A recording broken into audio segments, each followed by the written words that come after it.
So there I was, just about to just close down the channel, because let's face it, I'm not really that good, and to be honest, I only made it just to express my feelings, not to build up a channel.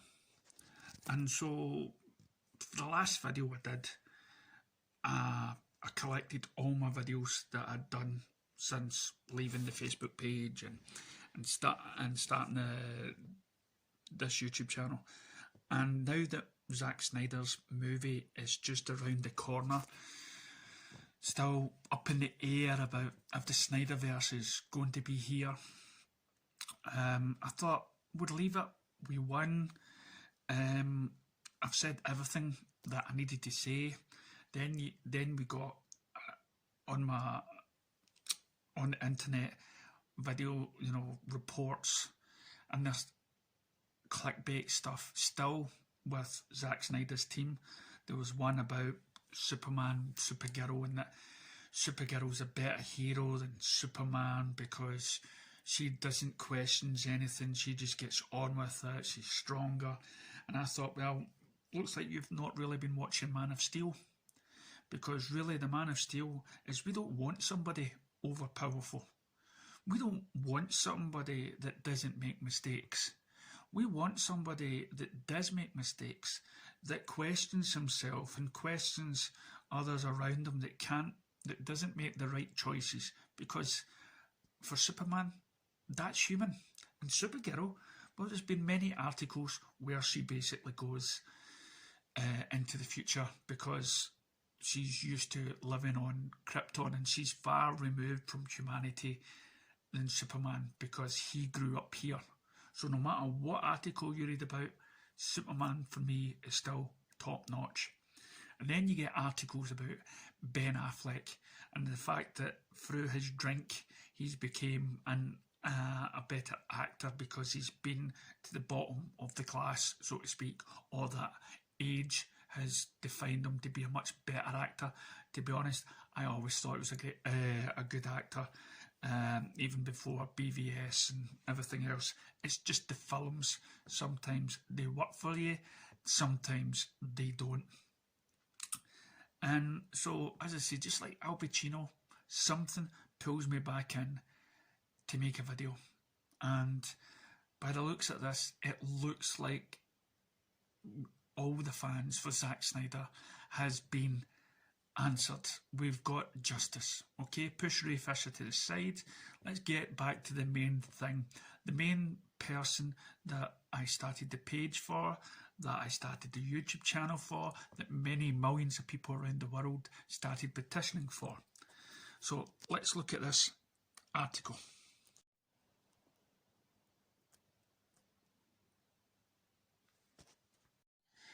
So back when Justice League was deep into post-production, reports came out that Zack Snyder had left the film and that Joss Whedon was going to take over planned reshoots for the film. At the time, it was reported that Snyder's exit involved a family situation, the death of his daughter. But there were rumblings that there could have been more to the story. Well, there appears to be some truth to those initial reports.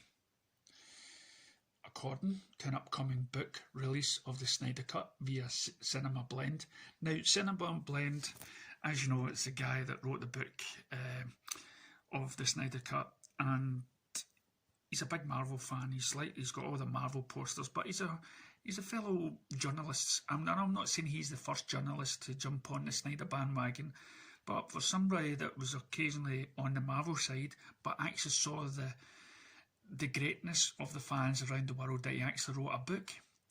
So finally, we're getting journalists on our side. We're getting journalists that is not just posting information about, oh, he left through family tragedy. Finally, journalists are listening. They've never listened to us. They've never listened to the fans. They'll basically listen to fellow journalists. Let's hope this report stays true. Snyder talked about the reasons why he stepped away from Justice League. For context, it's important to realise that the version of the superhero film that arrived in theatres carried Snyder's name in the credits, but judging by comments after the fact, Whedon basically reshot most of the film and cut out a lot of what the original filmmaker visualised. This was thought to be a studio mandate to make the film more like a Marvel movie. So far, so good. And when you hear Snyder tell the story, it seems as if there is truth to that rumour, but there's also the real situation involving his personal life that drove the decision or falling back into it. I was just kind of done with it, explained Snyder. It was in this place knowing my family needs me more than this bullshit, and I just need to honour them and do the best I can to heal that world. Now, he continued, I had no energy to fight the studio and fight for the movie, literally zero energy for that. I really think that the main thing, I think there's a different world where I stayed and kind of tried, and I'm sure I could have, because every movie is a fight, right? Yep, so apparently directors and everything else, unless you're Steven Spielberg, you have to fight for your right, not to parry, but to get your vision out there. Literally zero energy, that I could think that the main thing, that there's a different world where I stayed and kind of tried, and I'm sure I could have, because every movie is a fight, right? I was used to that, but I just did not have the energy. There was no fight in me. I had been beaten by what was going on in my life, and I just didn't want to. I didn't care to. That was kind of where I was. And of course, we know that people like Jeff Johns and John Berg and whatnot are going right behind Zack Snyder's back to try and push him out in order for them to make a Marvel movie, because they didn't release Batman vs Superman Ultimate Edition, a vision that Zack Snyder originally wanted out and managed to get out, and a lot of people praise that film. Obviously, as the title of the book implies, Snyder is back in the editing room, working hard on the finishing touches for his director's cut of Justice League, which will be released on HBO Max sometimes in March, allegedly. Thanks to those legions of fans who are very comfortable with tagging Warner Media executives in thousands of tweets, Snyder was able to come back to Justice League years later and spend, this is a wee bit of sarcasm it sounds like, and spend another $70 million to bring his original vision to life. So in the end, while we didn't want to fight the studio back then, his fans did the fighting for him this time and secured him the chance to finish what he started.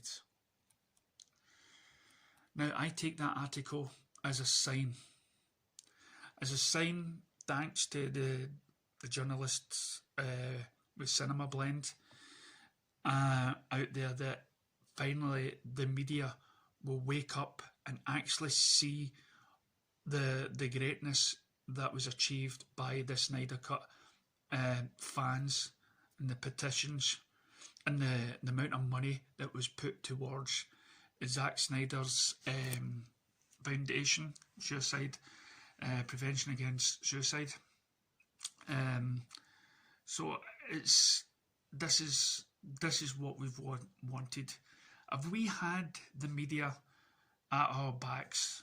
If we had this sort of support from the media, we would be a much happier. But all we got was that we were trolls, that we were a bad fan base, and now we have a book coming out, and it's going to report the great stuff that people around the world managed to achieve.